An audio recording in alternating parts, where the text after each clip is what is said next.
Amazing! Hey, this electric car is just as powerful as our petrol car, isn't it? Yeah. Can you try charging it? Okay. Okay, first you tap the card, and then it says the charging point. All right. Just plug it in. See? Just as simple. Cool. I really wonder what's the technology behind this. Yes, but first let's check out the trial program and see how soon we can drive one of this. Electric vehicles could be driven widely once the companies and government agencies have completed testing them for reliability and roadworthiness. These climate-friendly vehicles are powered by battery-stored energy that reduces carbon emissions by up to 50% compared with the internal combustion engines that cars use today. Each of their batteries can be charged fully in just 8 hours at a normal charging station like this.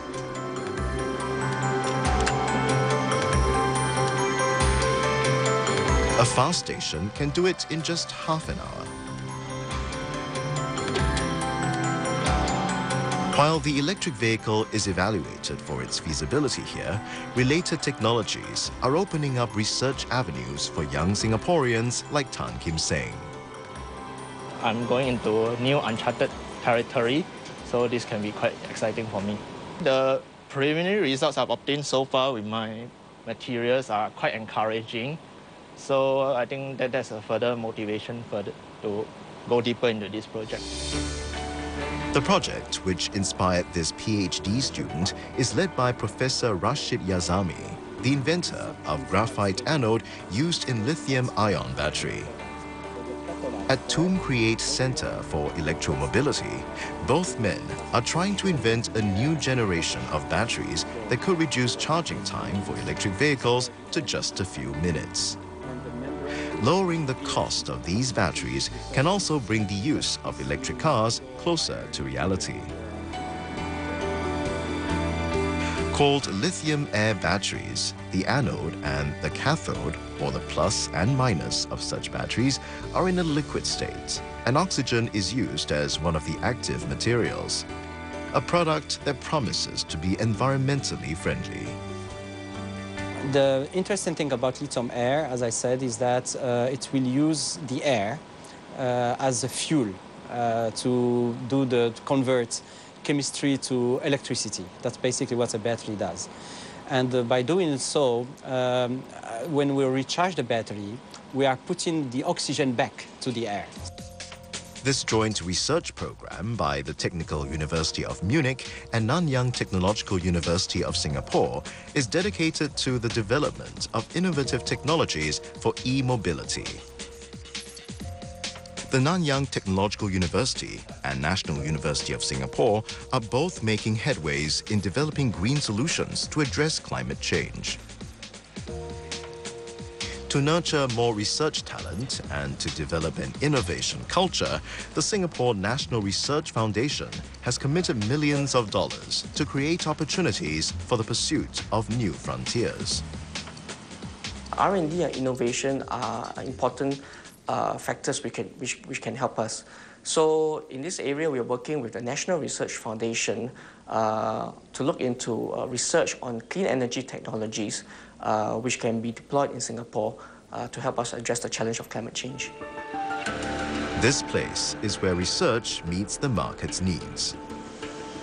Clean Tech Park is the first eco-business park in the region. It will house clean technology companies, and it'll be used for test bedding and prototyping clean technologies and sustainable urban solutions. When completed in 2030, the 50-hectare park will accommodate 20,000 green-collar workers, one of the largest pools in Asia. Over at the Future Cities Laboratory, cutting-edge technology meets top-notch brains. Here, the researchers use state-of-the-art equipment to work on diverse themes related to future cities and environmental sustainability. The laboratory, located in the Campus for Research Excellence and Technological Enterprise, or CREATE, is jointly set up by Singapore's National Research Foundation and Swiss Federal Institute of Technology, Zurich.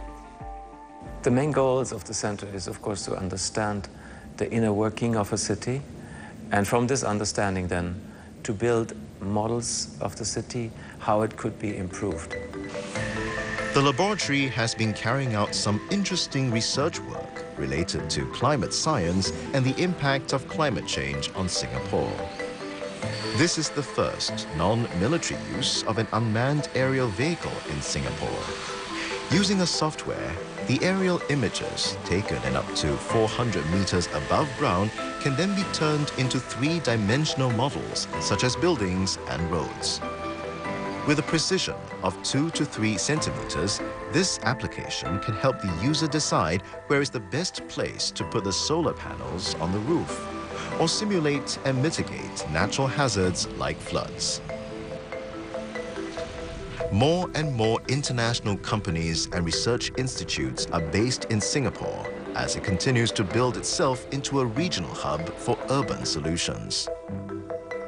And such technologies could one day be exported to help other cities in the region.